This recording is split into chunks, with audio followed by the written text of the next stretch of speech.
O baga mga kasbag ay nakabili kanina ng 1 kilong tilapia ay aking gagataan.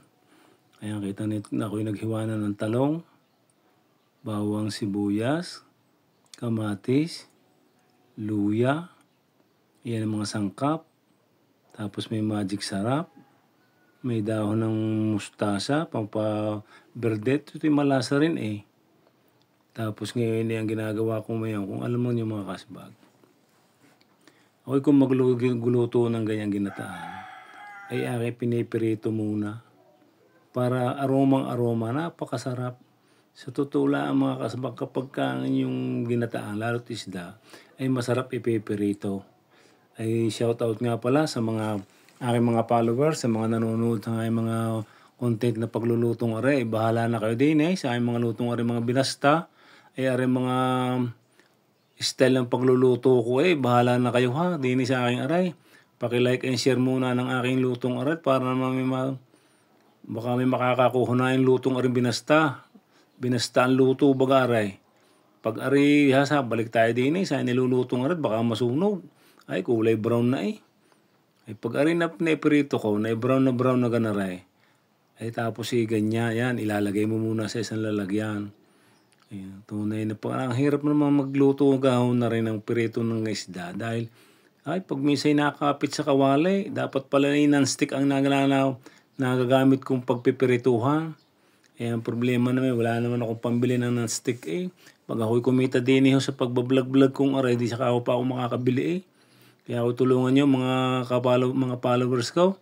Pag ako'y kumita din baka makakabili ako ng non-stick na lutuan, kahirap ho kita ganyo ang lutuang iyan ay luman-luma na kita ganinyo iyan, kaya lang makintab ho yan nakalilinis ko lang. Tapos iyan, balik tayo sa paglulutong aray, lalagyan ko ng mantika na doon sa galing sa pinagpirituhan. Tapos ibubuhos ko na yung bawang, paminta,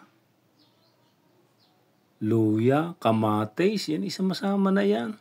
Aking iyan, ako'y kung mag-gisahugan ng ganyan. Hindi na isa-isa. Yan naman ho'y kukuluan din. Hindi ka tayo mag-iisa-isa pa. Ang ginagawa ko sabay-sabay na silang apat. Para talaga naman pagsabay-sabay ninyo yan.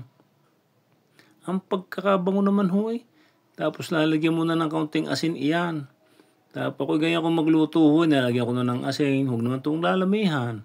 Tapos paminta. Para nadikit-nikit na agad yan sa mga bago sa kamo pag nalagyan mo ng ganyan at kulong-kulo na para dumikit na sa mga lasa. Tapos lalagyan mo ng kaunting tasang tubig. Isang tasang tubig. Huwag muna ang gata, baka naman masunog Ang ginagawa ko ganyan, nilalagyan ko muna yan. Pag inalanta-lanta ng ganyan, saka ko ilalagay yung aking mga talong na yan. Yan, ganyan ako magluto Kanya-kanya ho tayo ng style ng pagluluto. Ganito ho magluto ang inyong kasbag Kaya pasensya na ho kayo, ganito ang style.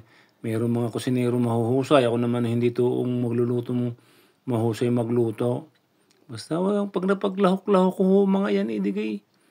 Pag natakpang kong gayat, pag binuklat ko sula ka na, idigay at pandali na. At yung kamatis durug-durug na, idigay may aroma na, sabay titimusan kung ganda kung may lasa. Ay talaga namang, ewan ko naman. Tapos lalagyan mo ng konting asukal para magbalanse ang lasa ng alat. At tapos yung kamatis may konting asim para may balanse. Tapos sasabayan mo ng gana rin kukumamang gana rin. Ay sige naman. Ako'y kung magkatahoy gana rin kukumama. Napakagaling hong gamitin hindi ka na magkukudkud, di ka na magpipiga, magsasala. Ay tunay na ayos na ho. Ay pag-ari sulakan. Tapos lalagyan ng gana ring magic sarap. Naman, ewan ko naman sa inyo. Kayo naglalagay ng magic sarap. Ang iba'y ginagawa yung betchin, ang akin yung magic sarap. Talaga napakalinamnam. Ay tapos sabay timos kong gana rin. Ay wala steak. Tapos sabay lublob na rin mga pinirito kong tilapia na aray ewan ko naman sa inyo. Ay tunay na tilapia ang pagkakayasang na pagkakadali ko. Mamula-mula na may kulay brown diga. Pag inasula ka na, napakasarap ho niya. Kapit na ho yung mga nilagay kong pampalasa. Ay tunay naman ho mga kasbag. Ewan ko naman kung hindi kayo mapasasarapan sa luto kong aray.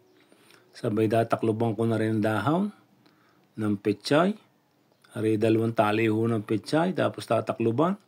Pag ari kayo natakloban, tapos pag nalanta ng kaunti, ay di kayo ayos na ayos. Tingnan naman ninyo mga kasbag ang dali kong aray nung matakpan. Ayan, nalanta na. Tapos bubuhos-buhusan mo ng gayaan.